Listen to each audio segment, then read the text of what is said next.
What's up? This is Justin Pollock, and right now I'm going to be doing the peer leadership interview video reflection. Let's go ahead and get started. Question number one says, explain why the peer leader was selected for this interview. I chose my dad for this because he's a sergeant on the police force in the county where I live at, and he has a really big leadership role keeping his crew in line to make sure they're on the right track in certain situations. And he also is a field training officer, so he also has to train new officers of how things go in the force and things like that. So he has a really big job to keep everything in line and make everybody safe at the same time, while making sure he's safe as well, because he has to come home to his family and he has to keep the county safe as well. Question number two says, basically says, describe the students' perspectives of the peer leader during the interview. I felt like I never really talked to him about his job that much. I just always knew he was a police officer, and it really sparked some things in my mind that I didn't know that goes on of how hard it is. I thought he went to work every day and just went to calls and wrote tickets and stuff like that, but there's a whole lot more that goes into it than what you think. You know, being that he is a sergeant, he has to do a whole lot more to keep his crew in line, and also just to make sure he's watching his own butt at the same time while he's watching theirs, to try to catch their mistakes and catch his own mistakes, make sure he doesn't make mistakes, and just to try to keep everything running smoothly. Just from saying that, I feel like he was really passionate about his job and that he really enjoys trying to keep people safe every day. On to question number three. Question number three says, key leadership characteristics discussed by this person during the interview. The main ones we discussed is responsibility and positivity, because where he is, being that he's a sergeant, he has a lot of responsibility over other people and himself.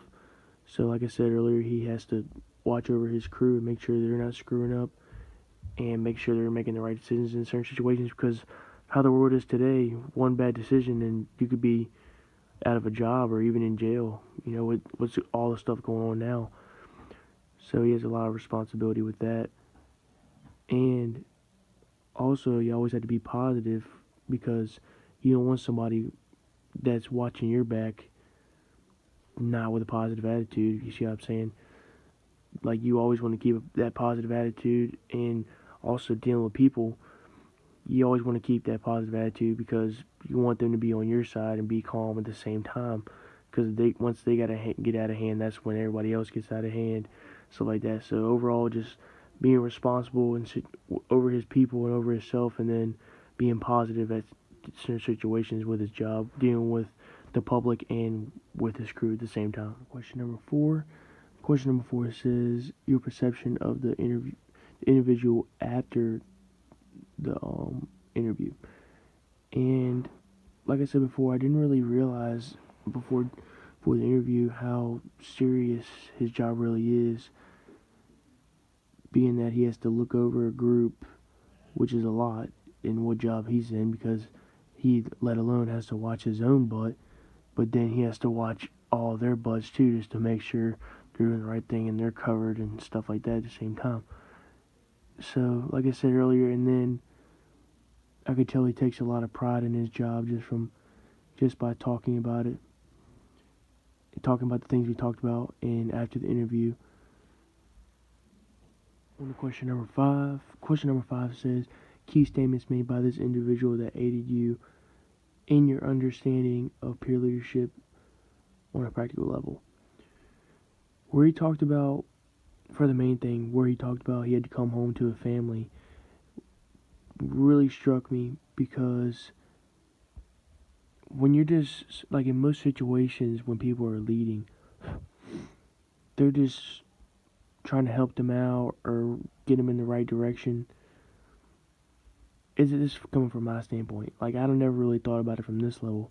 Like, every decision he makes affects what he does when he comes home. Like, one bad decision could screw up everything. He could come back and not be able to provide for the family anymore. He could end up getting hurt, getting killed. It's very possible for anything. So that really struck me in a different way because I didn't really think about it that way. That every single decision he makes, he has to. It's for not just for him, but it's for us too at home. So that was one of the main things that changed the perspective of peer leadership for me.